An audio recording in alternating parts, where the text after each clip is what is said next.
Karman si pelaut. Selamat mendengarkan. Perahu bermesin tampak dari kejauhan menuju ke salah satu tangkahan di pinggir pantai, di salah satu desa pinggir laut yang masih berada dalam kawasan Kabupaten Tanjung Karang ini.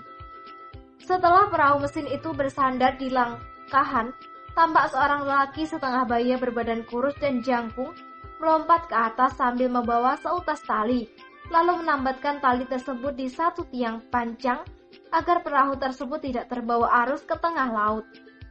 Setelah menambatkan tali tersebut, tampak lelaki kurus dengan kepalanya diikat dengan handuk leher yang sudah kumal itu kembali melompat ke dalam perahu. Kemudian mengangkat sebuah peti yang dipenuhi dengan hasil tangkapannya sejak tadi malam itu. Beberapa orang lelaki tampak membantu lelaki setengah baya itu mengangkat peti tersebut, kemudian membawanya ke arah sebuah gudang kecil lalu meletakkan peti tadi di atas timbangan. Sekian kilo, kata lelaki berbadan gemuk sambil merobek buku catatan jumlah timbangan, lalu menyerahkannya kepada lelaki kurus tadi.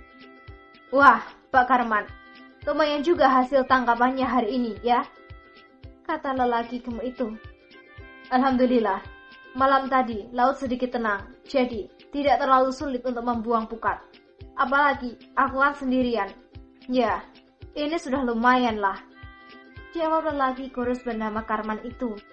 Sementara mereka asyik mengobrol, tiba-tiba dari arah pantai tampak seorang anak lelaki berlari-lari menuju gudang kecil itu sambil berteriak. Ayah, ada orang mencarimu, katanya dari orang Kemuning, kata anak itu sambil memeluk paha lelaki kurus bernama Karman tadi. Siapa mereka itu, Karim? Tanya Karman. Karim tidak tahu, ayah. Mereka menanyakan keberadaan ayah di semua penduduk. Akhirnya, salah seorang teman ayah mengantar mereka ke rumah, jawab anak berusia 10 tahun bernama Karim itu. Ayo kita pulang. Oh ya, Tauke, besok saja aku ambil uangnya ya. Sekalian kita kirahan berapa hutangnya dan berapa sisa uangku. Aku pulang dulu, kata Karman kepada lelaki gemuk yang dia panggil dengan sebutan Tauke itu. Oke lah Karman, semoga besok hasilmu banyak lagi. Jika kau membutuhkan solar, kau SMS saja ya. Nanti pekerjaku akan mengirimkan kepadamu, kata lelaki gemuk itu. Siaplah, pokoknya Tauke senang saja, kata Karman lalu bergegas menggandeng tangan si Karim, lalu berjalan menuju ke perkampungan yang tidak jauh dari pinggir pantai itu. Sekilas, perkampungan ini tidak jauh berbeda dengan kampung Kuala Nipah.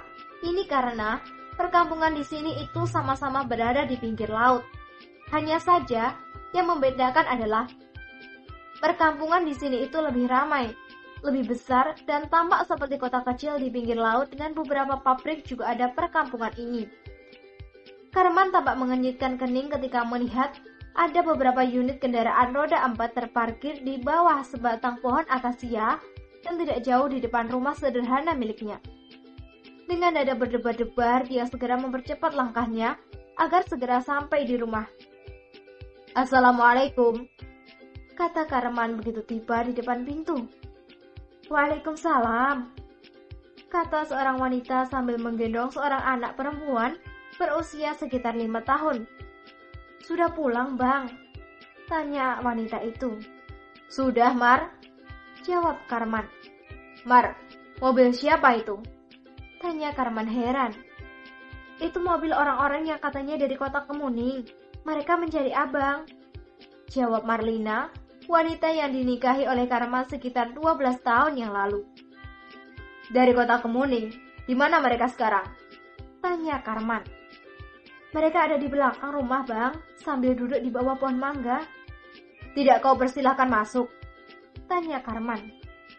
Sudah, Bang, tapi mereka menolak. Katanya tidak boleh lelaki asing memasuki rumah seseorang ketika suaminya tidak berada di rumah, jawab Marlina. Sangat beretika. Aku penasaran, siapa orang ini? Kata Karman sambil menyerahkan selembar kertas kepada bininya, lalu segera menuju ke bagian belakang rumah itu dari jalan di samping rumah. Dengan sedikit usaha, akhirnya Karman tiba juga di bawah pohon mangga yang memiliki tempat peristirahatan yang terbuat dari belahan papan. Ini sengaja dibikin oleh Karman untuk sekedar beristirahat jika sedang suntuk di dalam rumah. Ah, selamat siang Bang, apakah Anda mencari saya? Tanya Karman yang tidak melihat wajah orang-orang itu karena posisinya membelakangi Karman. Beberapa orang lelaki tamu itu langsung berbalik ketika mendengar suara sapaan dari belakang dan Bang Tigor? Kata Karman seperti tidak percaya. Itu kebetulan Bang. Tanya Karman lagi sembari bergegas menghampiri sekitar 6 orang lelaki yang berteduh di bawah pohon mangga itu. Karman, kata Tigor sambil berdiri, lalu mereka pun saling bersalaman. Kemana saja kau Karman? 2 hari aku mencarimu di mana-mana. Bahkan, hampir 200 orang aku kerahkan untuk mencari keberadaanmu di seluruh kota di 5 kawasan ini. Kata Tigor. Bagaimana bisa abang tahu kalau aku di sini? Tanya Karman sambil mempersilahkan tamunya itu untuk kembali duduk. Salah satu dari anak buahku melaporkan bahwa kemarin mereka sempat bertanya kepada kepala desa di Karang Taruna ini. Awalnya mereka masih ragu, tapi aku merasa bahwa itu pasti dirimu. Aku pun kemari bertanya kepada penduduk. Kau pasti heran mengapa aku bisa sangat yakin bahwa itu adalah rumahmu. Kata Tigor. Iya bang, mengapa abang bisa begitu yakin? Tanya Karman ingin tahu. Karena anak laki-lakimu itu wajahnya sangat mirip dengan wajahmu. Hehehe, kata Karman sambil tersenyum, lalu menepuk pundak Andra, Ucok, Acong, dan yang lainnya secara bergantian. Bagaimana kau bisa terbuang sampai ke kampung ini, Karman? Tanya Tigor. Panjang ceritanya, bang, kata Karman sambil duduk. Coba kau ceritakan singkatnya saja, kata Ucok pula. Selesai kita berbalas pesan itu, abang kan menyuruh aku untuk menyingkir. Aku memang menyingkir bang, tapi tidak langsung lari jauh. Aku terus mengintai seluruh kejadian itu. Ketika pihak polisi datang, aku melihat Marven ditangkap sementara polisi menembak mati si Birong. Aku juga sempat terkejut melihat Black Cat ditembak kakinya. Kau juga tertangkap ketika itu dan diseret memasuki mobil polisi, kata Karman mengisahkan perjalanannya. Lalu, tanya Tigor lagi. Awalnya aku ingin berangkat ke kota Kemuning menemui Bang Monang dan yang lainnya. Namun, karena aku melihat berita yang mengatakan bahwa Black Cat akan dihukum mati, kemudian aku melihat Marven dihukum dengan hukuman 20 tahun penjara, serta kau yang mendapat masa tahanan selama 17 tahun. Aku menjadi sangat ketakutan. Apalagi semua orang tahu bahwa aku dengan Marven sangat dekat. Dengan sisa uang yang aku dapat dari Marven dan dari abang, aku meralihkan diri ke kampung pelosok ini, lalu menanggalkan identitasku sebagai bagian dari geng kucing hitam. Aku mulai membangun rumah ini dan mengambil pekerjaan menjadi nelayan. Sampailah akhirnya, setelah 5 tahun berada di kampung ini, aku menikah dengan seorang gadis yang menurutku sangat baik. Dari pernikahan itu, alhamdulillah, aku dikaruniai 2 orang anak. Yang satu bernama Karim. Karim inilah yang abang bilang mirip sama aku itu. Yang kedua perempuan. Aku beri nama Karlina. Begitulah bang, kata Karman mengisahkan perjalanannya setelah kejadian itu. Kau betah bekerja sebagai nelayan ini, Karman? Tanya Tigor. Mau gimana lagi lah bang, tak kerja mana makan aku. Binekku juga kan mau makan. Sementara itu aku tidak punya sandaran. Beruntung, aku dulu mengikuti nasihatmu tidak berjudi lagi. Dengan uang hasil dari kehebatan ilmu padiku itulah, aku bisa membeli perahu mesin dan rumah ini. Akhirnya, ya beginilah, kata Karman menjelaskan. Karman, kau memiliki kemampuan. Sayang jika kemampuanmu ini terbuang sia-sia. Begini saja, sebentar lagi Marven akan bebas dari penjara. Aku menduga bahwa dia pasti memiliki dendam kesumatnya padaku. Kau tetap di sini saja, tetap melaut. Tapi, jangan pikirkan hasil. Aku akan memberikan jaminan uang kepadamu sebanyak 210 juta sebulan. Bagaimana? Tanya Tigor. 17 tahun yang lalu gajiku 10 juta. Setelah sekian lama hanya naik 10 juta. Tak mau aku.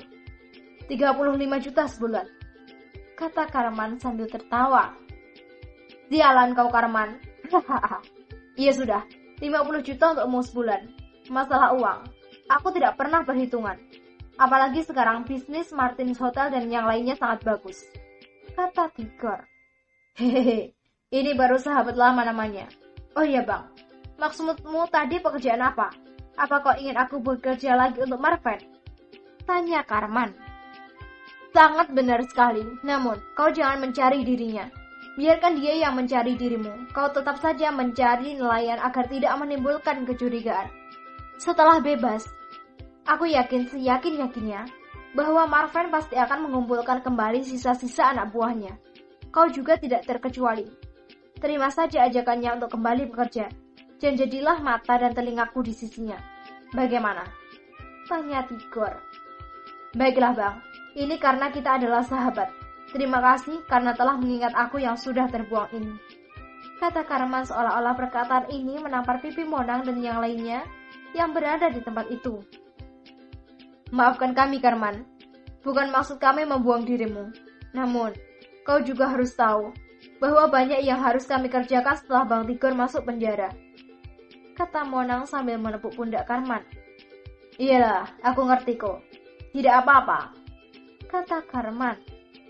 Karman, di dalam cek ini ada 100 juta rupiah. Kau ambil saja dan perbaiki atap rumahmu yang bocor itu. Kata Tigor menyerahkan selembar cek kepada Karman. Makasih bang, terima kasih banyak. Kata Karman dengan tangan bergetar, menerima selembar cek itu. Matanya tampak berkaca-kaca saat ini. Oh iya, berapa nomor rekeningmu supaya aku bisa mengirim uang setiap bulannya sebagai gajimu. Kita juga harus bertukar informasi kontak. Karena setelah ini, kita tidak boleh lagi bertemu.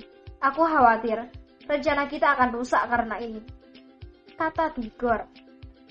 Siap bang, ini nomor rekeningku dan nomor ponselku. Kata Karman sambil menyerahkan ponselnya kepada Tigor. Selesai mencatat nomor ponsel Karman, Tigor pun mengembalikan ponsel itu kepada pemiliknya lalu bangkit berdiri.